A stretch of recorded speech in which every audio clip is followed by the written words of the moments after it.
In all of history, humanity has done exactly one thing unanimously. Every nation on Earth signing the same agreement, no exceptions. We did it once. It happened because reality sent our whole species an invoice, and for the first time ever, we read it, and we paid it early, and we paid it together.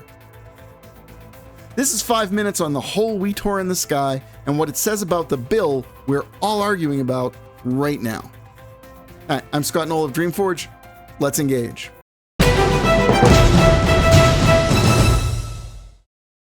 Go back 100 years and your refrigerator could kill you. The refrigerants were ammonia and sulfur dioxide, and a leak in the night could gas a whole family in their sleep. Then, chemistry handed us a miracle, CFCs. They were non-toxic, non-flammable, cheap as air. The inventor was so sure it was harmless, he stood in front of a room, breathed in a lungful, and blew out a candle to prove it. By the 70s, the stuff is everywhere.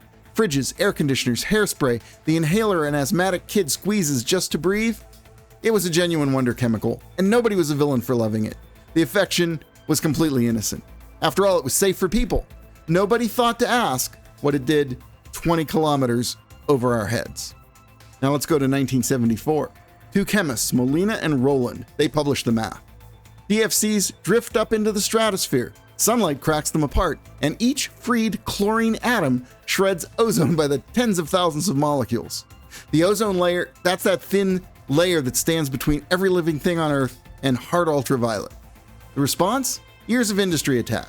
The chairman of one chemical giant reportedly waved the whole thing off as science fiction. It was utter nonsense. Sales of CFCs kept climbing. If you caught our Future of Delusion episode, this is that fever we talked about. The fever stage right on schedule. Rowland later asked the question that haunts this whole channel: what is the use of science good enough to make predictions if all we're willing to do is stand around and wait for them to come true? Okay, 1985. British scientists in Antarctica, using instruments planted right there on the ground, find a third of the ozone directly over their heads is simply gone. It's a hole the size of a continent. And here's the really neat part. The satellites had seen it too, for years. But the processing software had been told to flag any reading that low as a probable instrument error. The machine was, in effect, built to disbelieve its own eyes. We covered an AI like that in the last episode. Turns out we'd already built one into a satellite years before. Reality didn't argue with us. It just posted the measurement, and it waited for someone willing to read it.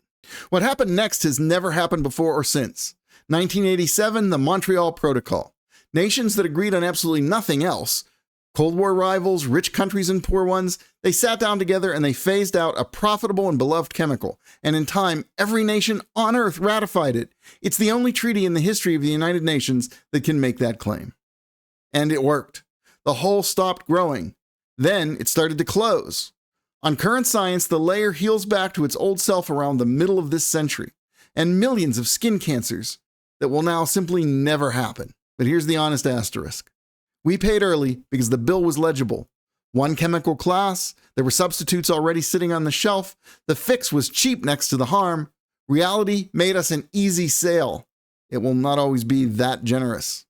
Which brings us to the live one. And I want to be careful here. This is about structure, not verdict. Whatever you personally conclude about climate change, notice the thing that has never existed before. We see ourselves as one planet. We measure by shared instruments, satellites, ice cores, tide gauges, and the entire species argues over a single ledger. Hey, kingdoms used to keep separate books. Now there's one set of books and 8 billion auditors.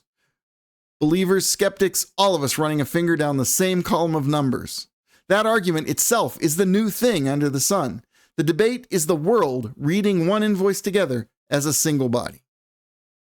Hey, interdependency between nations was never our weakness. It's the world growing a single nervous system, and a body that shares nerves shares evidence. It can be painful, but it's also how you stop stepping on the same nail over and over again.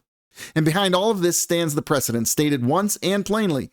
We have read a planetary invoice early before, and we paid it together. Once. This is the most important sentence in this video. Reality doesn't argue.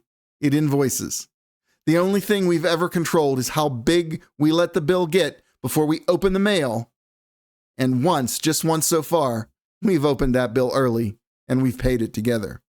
So here's my question. What invoice do you think humanity should open next? Tell me in the comments, I read them, and the best ones have a way of becoming their own episodes. I'm Scott Knoll. Thanks for engaging, and I'll see you out there.